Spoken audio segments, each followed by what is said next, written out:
Moving on, viewers, with 2 phases of the Lok Sabha polls completed and 5 to go, the Prime Minister has set the poll agenda and answered on many of the burning mid-poll topics in an exclusive interview to the Times of India. In this interview, the Prime Minister has specifically answered on perhaps the headline topic in conversation right now, that is the Congress promise of redistributing wealth. Thus far, there has been precious little from the Congress by way of explanation as to how they will do it. The tools cited have included things like wealth tax and inheritance tax, as mentioned by Sam Pitroda in his controversial remarks. The Prime Minister has torn these to shreds. He says they are not solutions, rather they are problems disguised as solutions. He asks people if they'd work hard if eventually the government redistributes this wealth. The PM says this would kill the startup revolution and benefit only the opposition's vote bank. He says these solutions would cause complete and irreversible communal disharmony. Amping up his attack on the matter of wealth redistribution, he's opened another front as well. The Prime Minister says that the Constitution protects the properties of all minorities. Thereby, he says constitutionally the Congress cannot redistribute Waqf properties. He said that the Congress cannot touch minorities' properties, hence it can only mean that it will eye the properties of other communities.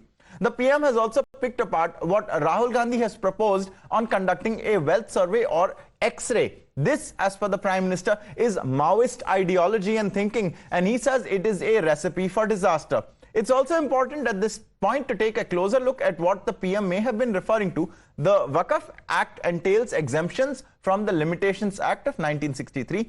That means the Limitations Act of 1963 does not apply to the recovery of Waqf properties, which in turn means that suits can't be filed under it for possession of property of any Waqf, and it cannot apply towards possession of interests in Waqf. The PM sharpened his attack on wealth redistribution in his Solapur rally as well. Listen in.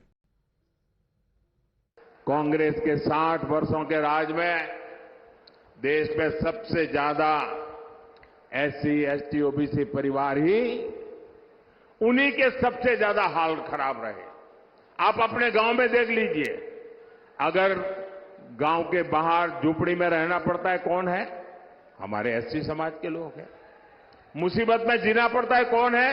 हमारे ST समाज के हैं। तकलीफों में जीना पड़ता है, कौन है? हमारे ओबीसी समाज के लोग हैं। मोदी ने इन परिवारों को ही अपनी प्राथमिकता बनाया। 10 वर्षों में गरीब कल्याण की जितनी भी योजनाएं हमने बनाई, हमारी योजना सबके लिए है, बिना भेदभाव के हैं, समाज के हर वर्ग के लिए है। और स्वाभाविक है जो लोग 50-60 साल से पिछड़े हुए थे, उनको उसका लाभ पहले मिल रहा है। और हम तो मानते हैं इस देश की संपत्ति का पहला अधिकार उन लोगों का है जो पंक्ति में आखिर में बैठे हुए। महात्मा गांधी भी यही कहते थे। मुफ्त राशन हो, मुफ्त इलाज हो, पक्के घर हो, शौचालय हो, बिजली हो, गैस हो, पानी हो, ये सब कुछ सबसे ज्यादा वंचित समाज को जरूरत थी, और वंचित समाज की वो आकांक्षाएं आजादी के इतने सालों के बाद आपका सेवक मोदी पूरी कर रहा है।